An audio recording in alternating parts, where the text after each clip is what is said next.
Well, I wish I could have re-edited my video last week before the games on Saturday, before the game started on Sunday. As many of you know, my number one pick last week was Brandon Jacobs, and yes, I was aware of the sore knee. I was not aware, though, that it would take him out of the game, no pads at all. So, but you guys have picked Derek Ward as your sleeper. You're in the sidebar. He did had a great job, and mine tanked. I'm going to try to make a comeback this week with the quarterbacks. Now, when I say my first pick for the top performing quarterbacks, and this is not saying who you need to start or whatever, these are the guys that I think are going to perform the best. Then I'll give you the sleeper. Now, number three, and I have really been trying, I know I've been biased, it seems that way, and I've really been trying to stay away from picking Cowboys. But this week, it's hard to do that with Tony Romo going up to Seattle Seahawks. And here's why. One, it looks like Romo is getting back into his groove. The pinky's still bothering him. The balls aren't coming out as great, but he has too many. The weapons around him are able to make up for that. But not only that, it's because he's playing on Thanksgiving against a bad team. 2 years ago, I was in the building when the Dallas Cowboys played against Tampa Bay. Romo went off for 5 touchdowns. Last year, we played the Jets when they weren't the Jets of this year, and we destroyed them. Romo having another big day. It's a trend that I just can't go against. Dallas Cowboys quarterbacks against bad teams on Thanksgiving.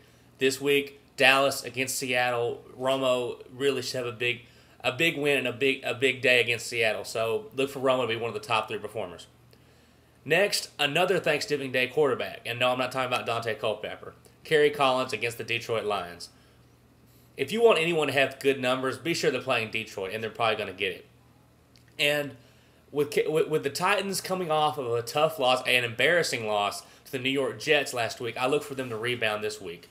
Jeff Fisher is too good of a coach to let that kind of a caliber team lay another egg, and especially in the Motor City of Detroit, where the Lions are almost non-existent. Look for Kerry Collins to really continue back to his form to put up points and put up fantasy points and win that game pretty handily. It's going to be a pretty boring day of Thanksgiving Day games in the NFL. If it's what I think is going to happen. My top performer, though, is a guy I haven't said, and a guy who is, like Kerry Collins, another old guy, and it's Brett Favre. And I've been really trying to stay away from picking him. He's like the trendy pick or whatever. But the performance he's been putting on this year, and last week especially, against a good Titans defense, one of the best in the league, it's hard not to pick him again when he's playing a very porous Denver Broncos defense.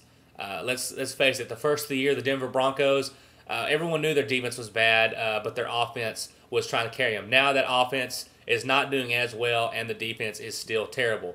Oakland Raiders were able to put it on them. The New York Jets, with all those young guys, Leon Washington, Thomas Jones in the backfield, and of course Brett Favre coming in as the leader.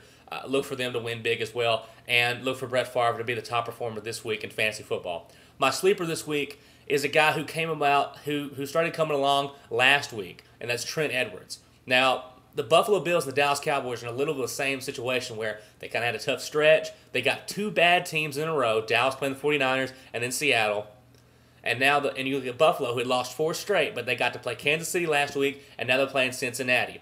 Both quarterbacks need to have a good game. I said Romo will be a top performer, and I think Trent Edwards will show up and be the sleeper pick and have a huge day against Cincinnati. Buffalo has a lot of young talent and a lot of pride. They have a great coach with them as well. They had a tough stretch, but like Dallas, they need to win these 2 somewhat easy games, of what you'll call them. I mean, no game is easy to win in the NFL, but if there's going to be easy games, that would be it. So those are my picks. Have a great week of football, and let me know what your picks are down below.